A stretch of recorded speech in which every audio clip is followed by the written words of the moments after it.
여러분, 동성애에 대해서 여기저기서 많이 들어봤을 거라고 생각합니다.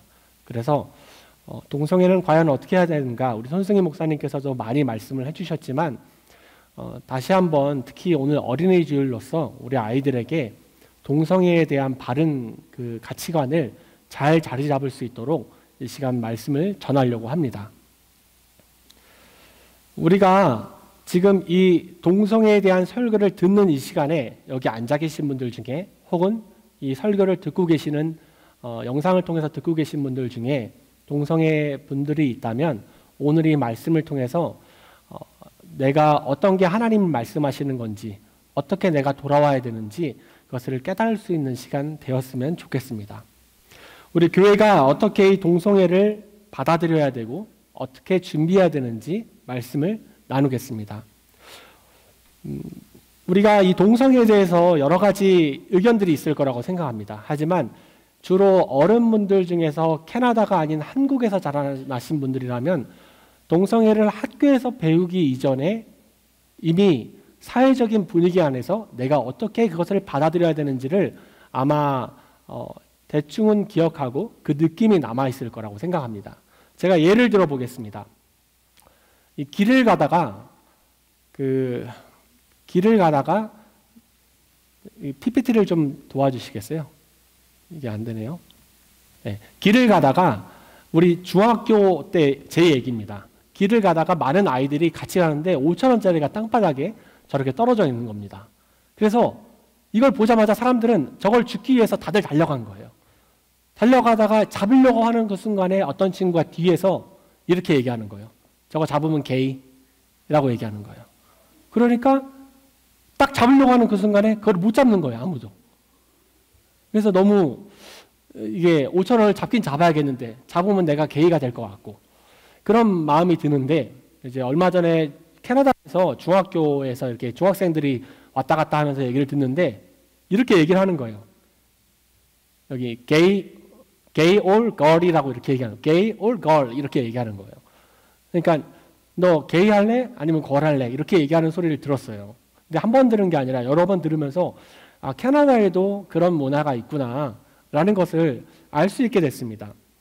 이렇게 우리가 사회에서 배우기 이전에 뭔가 우리 안에서 형성된 그 분위기 안에서 동성애에 대해서 사람들이 어떻게 인식하고 생각하는지가 알 수 있는 한 예인 것 같습니다.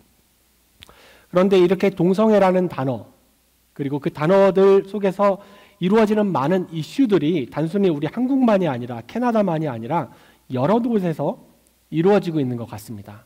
오늘 이 사진을 보시면 이 LGBT 그룹에서 주로 들고 나오는 이 레인보우 깃발 안에 보시면 이 별이 다윗의 별이라고 합니다. 다윗의 별. 오늘 여기 장소는 이스라엘에서 퀴어 축제를 하고 있는 동성애 그룹들, 또 지지자들이 이 깃발을 들고 지금 왔다 갔다 하는 겁니다.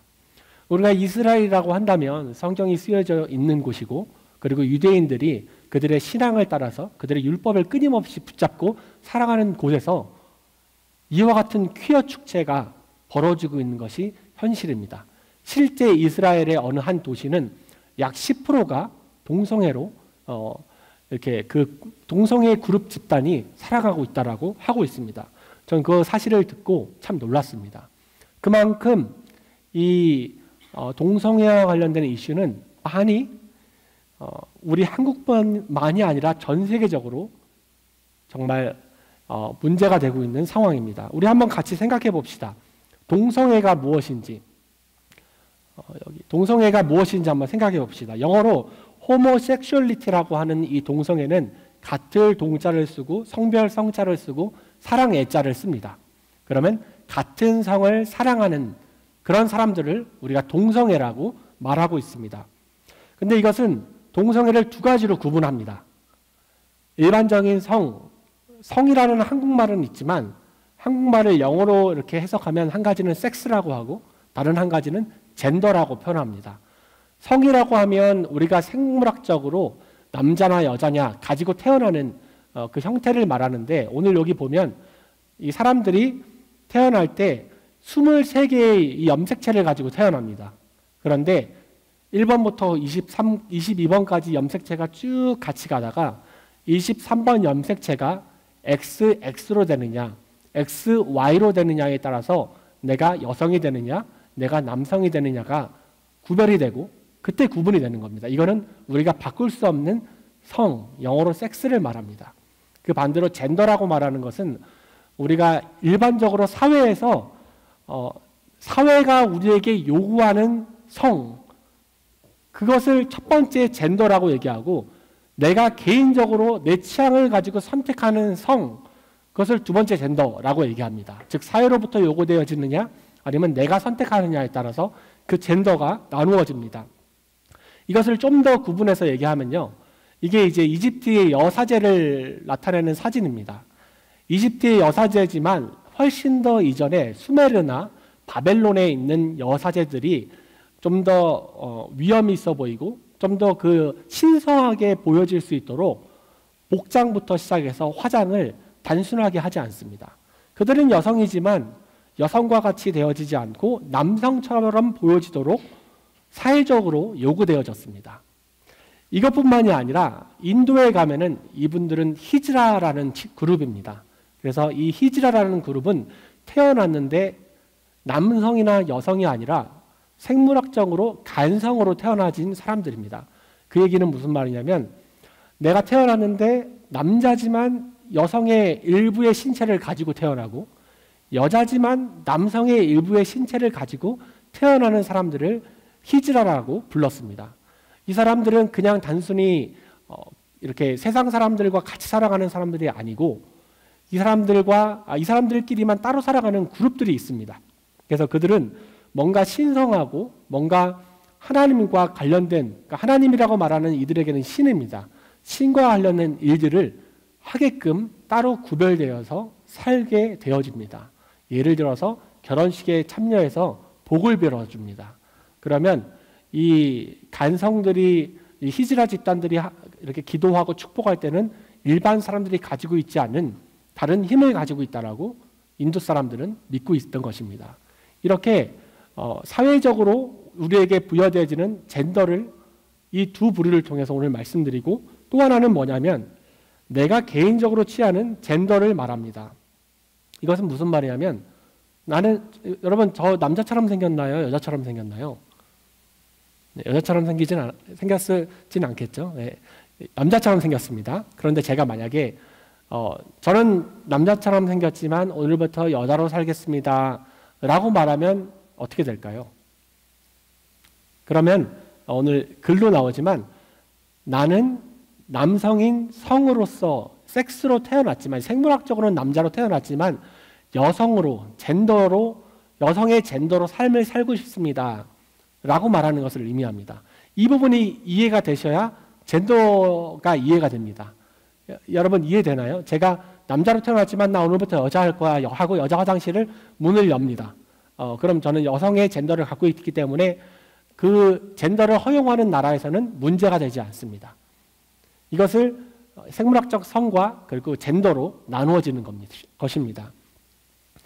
그런데 이것은 단순히 젠더가 남자, 여자, 그리고 트랜스젠더, 게이 뭐 더 있지만 그렇게만 나눠지는 것뿐만이 아니라 찾다 보니까 무슨 말이 있냐면 젠더 플루이드라는 단어가 있습니다. 젠더 플루이드라는 단어. 이게 무슨 의미냐면 제가 지금 설교할 때는 남자가 되는 거예요. 근데 이제 설교 끝나고 이제 화장실 가고 싶을 거 아니에요. 화장실 갈 때는 갑자기 들어가기 전에 오늘 여자 하고 싶은데, 그리고 여자 화장실 문을 열고 들어가는 거예요. 그리고 나와서 이제 오늘 하루 땀을 뺐으니까 이제 한국이라고 쳤을 때 이제 목욕탕을 가는데 또 난 지금도 기분이 여자인 것 같아요. 그러면 또 여자 목욕탕을 들어가게 되는 거죠.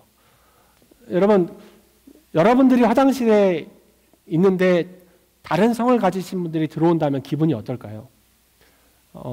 여기 캐나다는 그래도 이제 공중 목욕탕이 없으니까. 그런데 한국에서 공중 목욕탕을 사용한다면 기분이 결코 좋지는 않을 겁니다.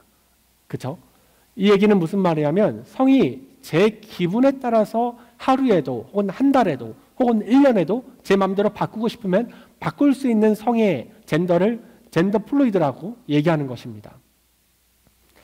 과거에는 다 몸의 생식기 구조 차이를 두고 남성과 여성을 구분했습니다. 그래서 섹스라는 단어 하나만으로도 충분했는데 갑자기 1955년도에 젠더라는 단어를 사용하기 시작합니다. 지금 제가 설명드린 게 그 젠더라는 단어지만 그 이전에도 단어는 없었지만 우리가 그 부분에 대해서 어느 정도 이해는 하고 있었습니다. 여러분 예를 들어서 예전에 로마의 5대 왕이었던 황제였던 네로 황제가 여성들과도 결혼을 했지만 남성들과도 결혼을 했습니다.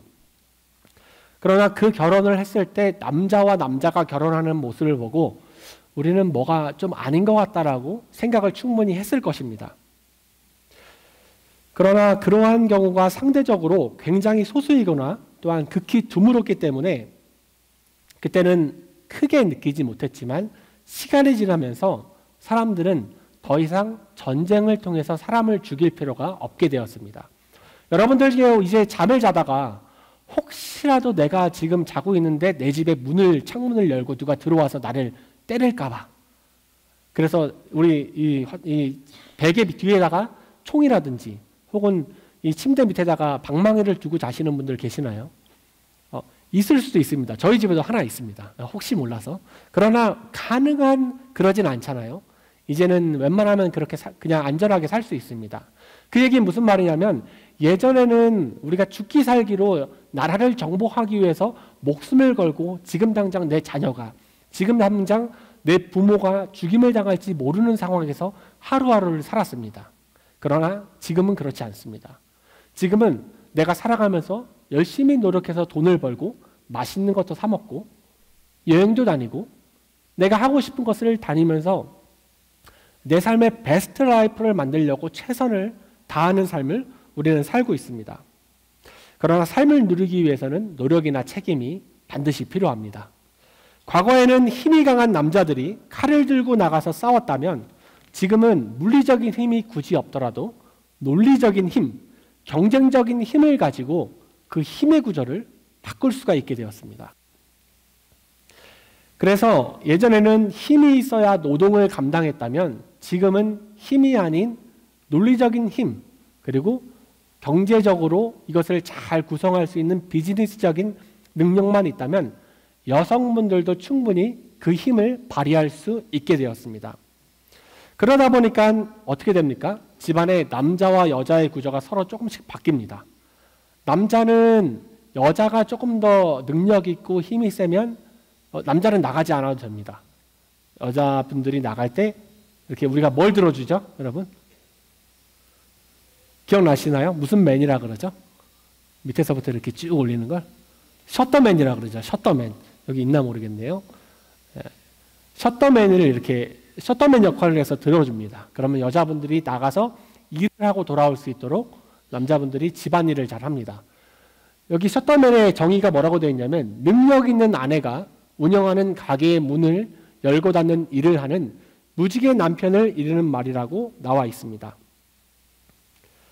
그러니까 예전에는 남자분들이 그 집안의 가장의 역할을 주로 하다가 지금은 여성분들도 그 일을 할 수 있다.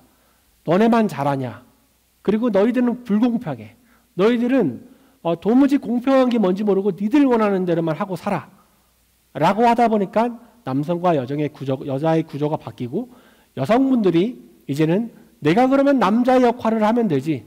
내가 그러면 대신 남자가 돼버리지. 라고 하다 보니 그 사회적 분위기 안에서 페미니즘이라는 그 사회적인 단어가 또 나오게 된 것입니다. 여러분 이 정도 생각하신다면은 먼저 페미니즘이 나온 부분에 대해서 우리 남자들은 회개해야 할 것입니다. 왜냐하면 우리가 그만큼 여성분들을 잘 지켜주지 못했기 때문입니다.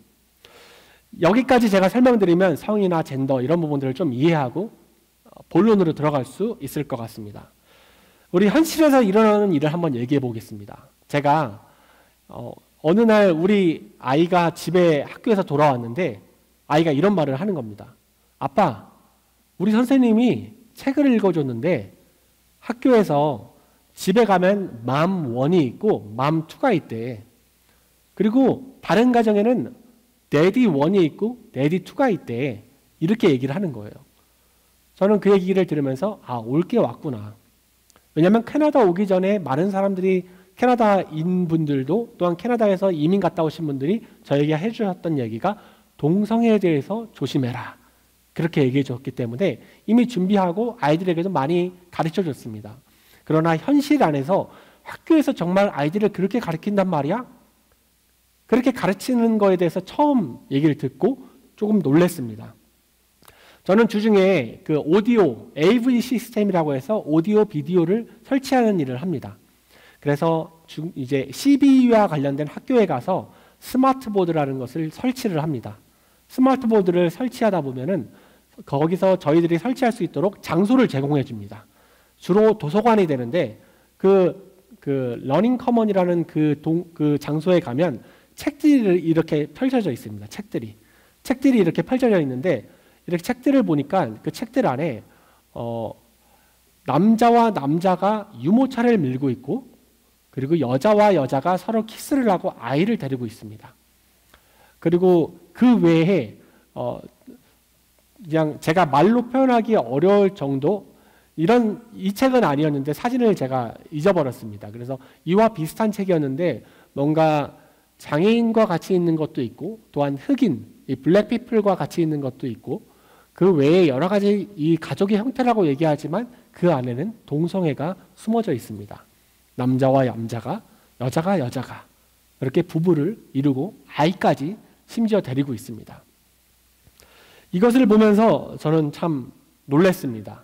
왜냐하면 저는 이 사진을 보면서 이 책이 그냥 꽂혀 있는 게 아니라 이렇게 책들이 베스트로 되어 있는 책들, 아이들에게 권장도서로 되어 있는 책들에게 올려져 있었기 때문입니다.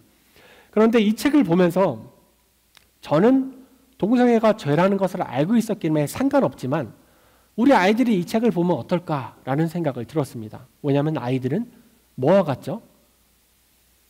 스폰지와 같기 때문입니다. 제가 같이 일하는 친구들이 있습니다. 같이 일하는 친구들은 10대부터 시작해서 70대까지 구성됩니다. 저는 그 아이들에게 꼭 이 질문을 합니다. 너는 호모섹슈얼리티에 대해서 어떻게 생각해? 너의 오피니언은 뭐야? 라고 얘기를 해요. 그러면은 그 친구들 중에 주로 60대, 70대 친구들은 저한테 얘기합니다. 그거는 잘못됐지. 난 동성애는 옳지 않다고 생각해.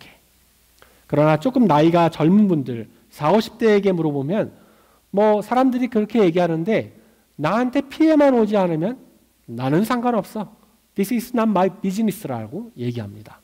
그런데 10대에서 30대 친구들에게 물어보면 그 친구들은 그냥 그와 같은 친구들이 현장에서 같이 놀고 같이 얘기하고 같이 대화할 수 있는 친구들처럼 친숙하게 느껴졌다는 것을 알 수 있었습니다. 여러분 그게 어떻게 가능했을까요? 우리 여기 한국에서 오신 분들이 동성애가 잘못됐다라고 인식할 수 있었던 이유는 한국에서 그렇게 교육을 받았기 때문입니다. 그러나 캐나다는 이렇게 교육을 받았다고 제가 조사한 바로는 이와 같습니다. 1969년도까지는 동성애는 죄가 전까지는 동성애는 죄였는데 69년도를 기점으로 해서 범죄로 보지 않기로 시작했습니다. 그리고 1980년부터 90년까지 동성애에 대한 교육이 논란이 시작되고 99년도부터 성소수자에 대한 권리를 인정하기 시작합니다. 한국으로 치면 우린 1980년도, 90년도에 있는 겁니다. 2000년도에는 동성결혼이 합법화가 됩니다. 그리고 성적 지향과 성별 정체성 교육, 포괄적인 성교육이 도입됩니다. 아마 캐나다가 4번째로 동성결혼을 합법화한 나라로 알고 있습니다. 그리고 2020년도에는 대기업들이 LGBT 그룹에 대해서 많은 지지를 시작하게 되었습니다. 그러니 우리 아이들이 어떤 교육을 받느냐에 따라서 캐나다인 분들이 이미 이 시기를 지냈던 것처럼 우리 이렇게 자라는 아이들이 나중에 저희와 같은 어른이 됐을 때 어떤 인식을 가질지는 교육이 아주 중요하다는 것을 알 수 있습니다. 여러분 이렇게 한번 얘기해 보겠습니다. 그러면은 왜 이 분들은 우리 기독교인들을 싫어할까요? 제가 같이 일하시는 친구들 중에 게이도 만나고 또 레즈비언도 만나고 또 트랜스젠더도 만나봤습니다. 근데 이분들이 꼭 저한테 하는 얘기는 크리스티애니티를 싫어한다는 거예요.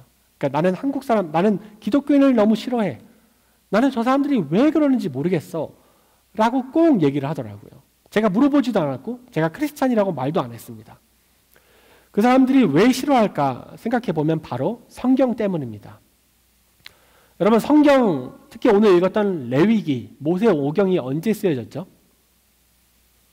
대충 생각했을 때 13세기, 기원전 13세기, 그러니까 지금으로부터 3000년이 더 전에 이 레위기가 쓰여졌습니다. 그런데 오늘 여기에 나오는 이 말씀 같이 한번 읽어볼까요? 시작. 너는 여자와 동침함 같이 남자와 동침하지 말라. 이는 가증한 일이니라. 제가 영어를 못 넣는데 우리 유도현 형제 꼭 영어로 이렇게 통역해 주세요. 네. 이 얘기는 우리 어린아이들 무슨 얘기죠? 남자와 남자가 같이 자면 돼요, 안 돼요? 동침하지 말라는 거예요. 여자와 여자가 같이 동침하지 말라는 것입니다. 이는 하나님 입장에서는 여기 가증한 일이라는 표현이 아주 몹시 싫어한다, 아주 혐오한다, 질색이다, 이런 표현을 말하고 있는 겁니다. 하나님은 동성애를 매우 싫어하십니다.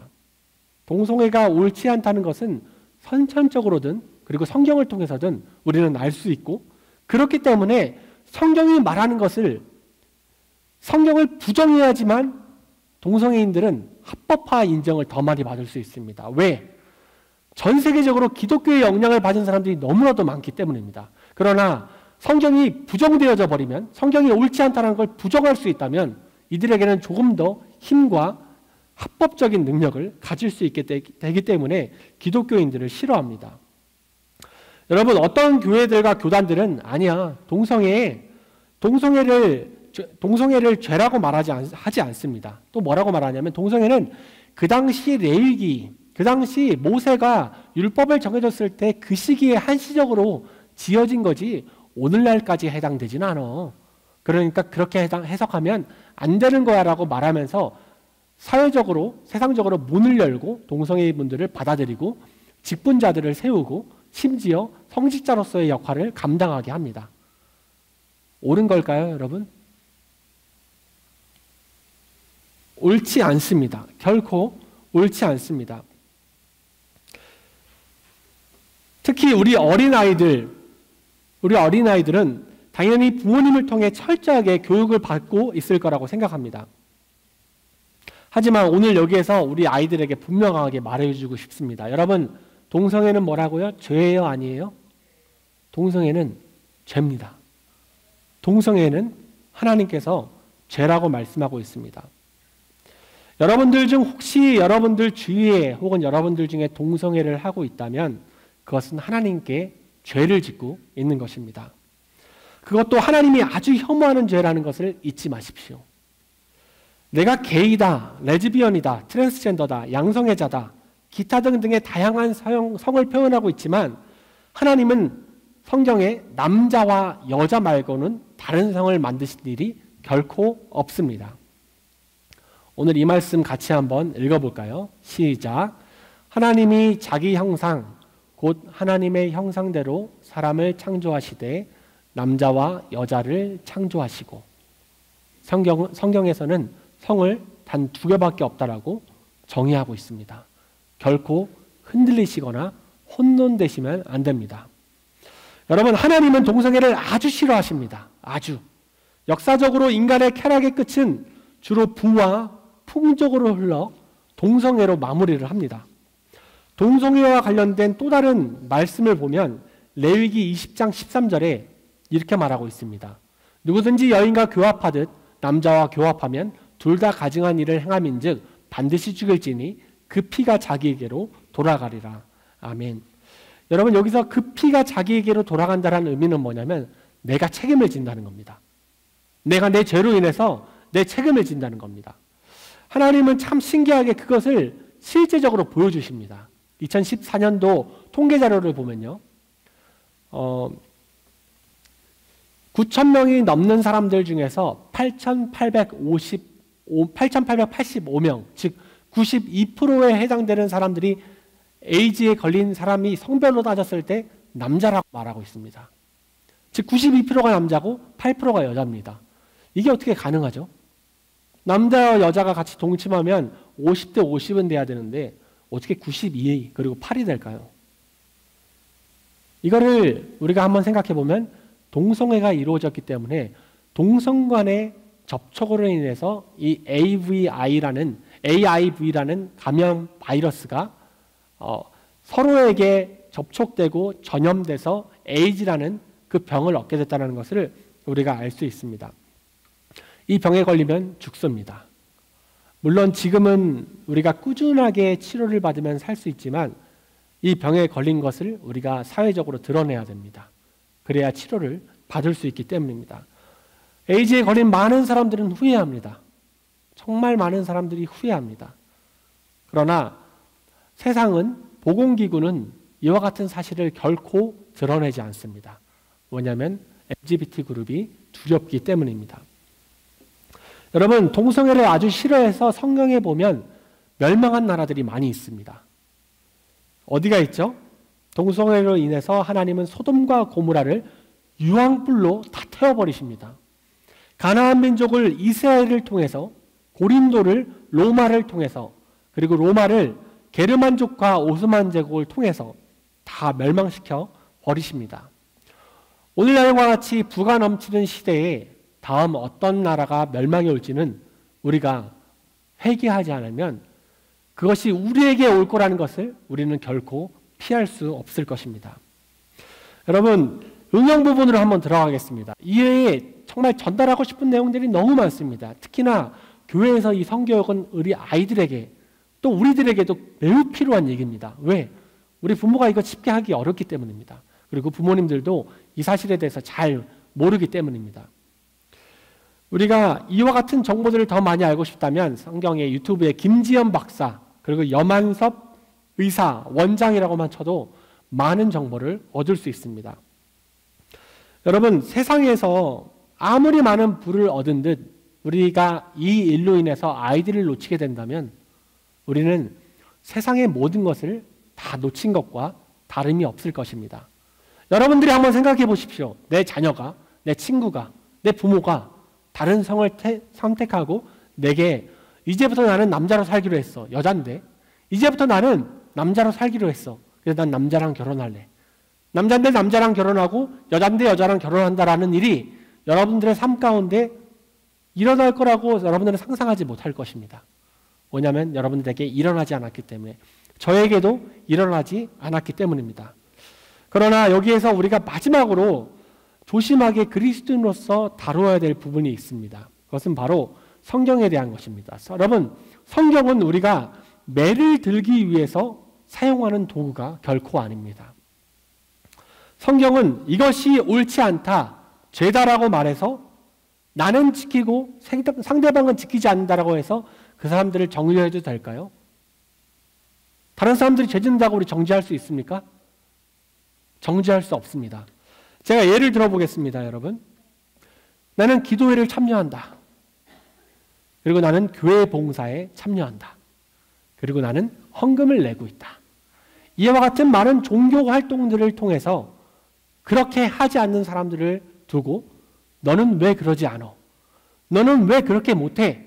라고 얘기하는 것을 하나님께서 우리에게 올바르다고 가르쳐 주셨습니까? 결코 그렇지 않습니다. 하나님께서는 우리에게 그렇게 가르쳐 주셔서 우리에게 억지로 신앙생활을 하라고 말씀해 주신 것이 아니라 여러분들이 교회에 이렇게 일찍 나와서 그리고 내 살기도 바빠 죽겠는데 헌금을 드리고 그리고 기도회에 이렇게 열심히 참여해서 하는 이유가 뭐죠? 교회를 위한 건가요? 아닙니다. 내가 하나님께서 나 같은 죄인을 너무 사랑해 주셔서 나 같은 아주 못된 사람, 나 같은 정말 못된 죄인을 구원해 주셨는데 그 은혜가 내게 너무 커서 하나님, 내가 이거 어떻게 감당해야 합니까? 이거 내가 어떻게 갚아야 됩니까? 누가복음 7장에 나와 있는 죄 많은 여인이 하나님 앞에 향유를 뿌렸던 것처럼 나도 그 사랑하는 마음을 주님 앞에 드리고 싶습니다. 라는 그와 같은 마음으로 우리가 교회를 섬기고 하나님을 섬기는 것입니다. 그럼 이와 같습니다.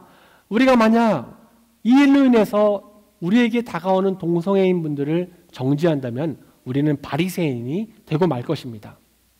한번 생각해 봅시다. 여러분, 이 교회에 오늘 어린이 주일인데 동성애자가 찾아왔습니다.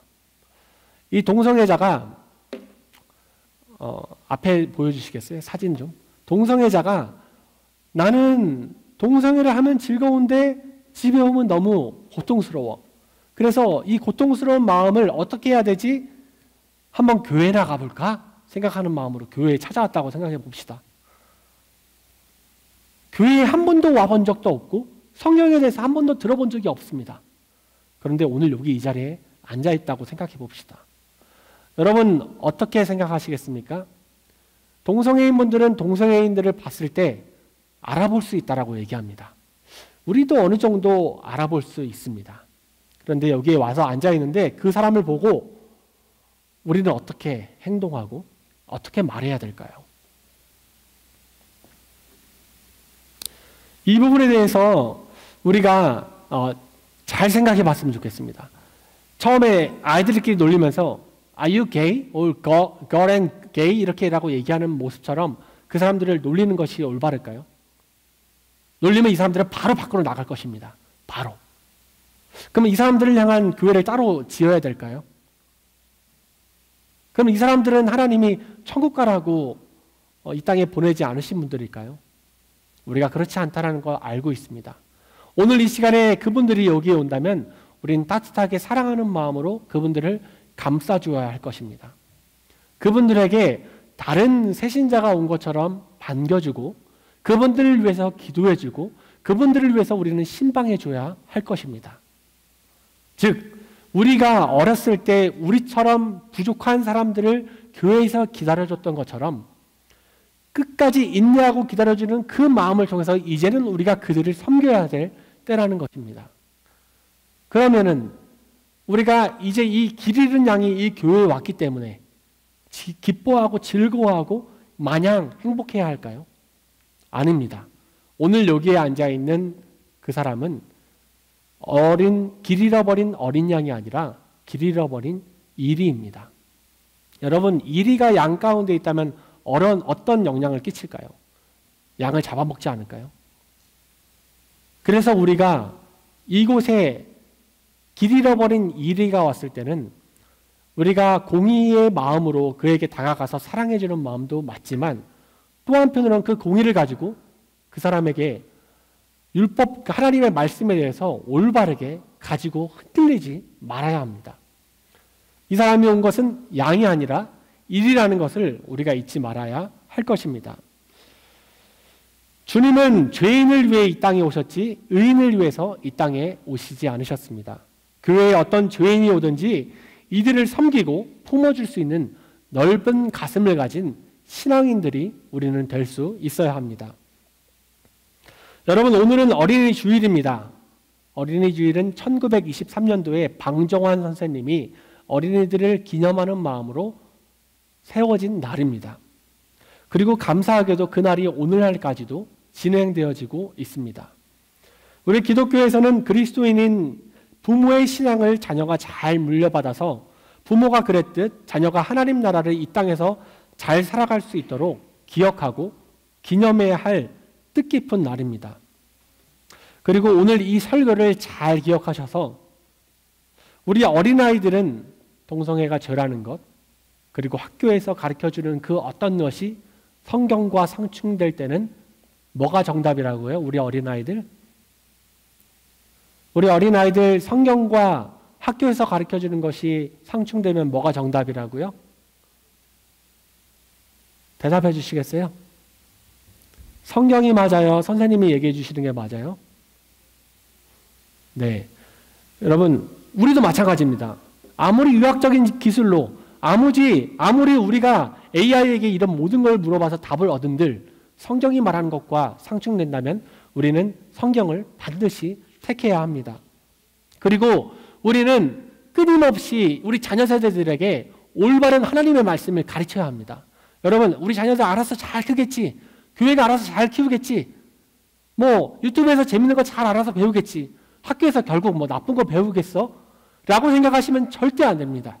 아까 제가 보여준 것처럼 세상은 어떻게든 아이들에게 올바르지 않은 것들, 어떻게든 아이들에게 하나님 말씀과 상충되는 것을 가르쳐 주려고 끊임없이 노력합니다. 결코 방심하지 마시고 여러분 제가 말씀드린 것처럼 불을 얻은 듯 아이들을 잃는다면 그것은 아무것도 아닌 게 되듯이 결코 아이들을 멈추지 마시고 하나님 말씀을 끝까지 가르쳐 주시기 바랍니다. 이 시간에 우리 같이 기도하는 시간 갖도록 하겠습니다. 우리 짧게 기도할 때 우리 아이들을 같이 생각하면서 하나님, 우리 이 어린아이들이 정말 하나님을 잘 만났으면 좋겠습니다. 정말 우리 어린아이들이 하나님을 잘 만났으면 좋겠습니다.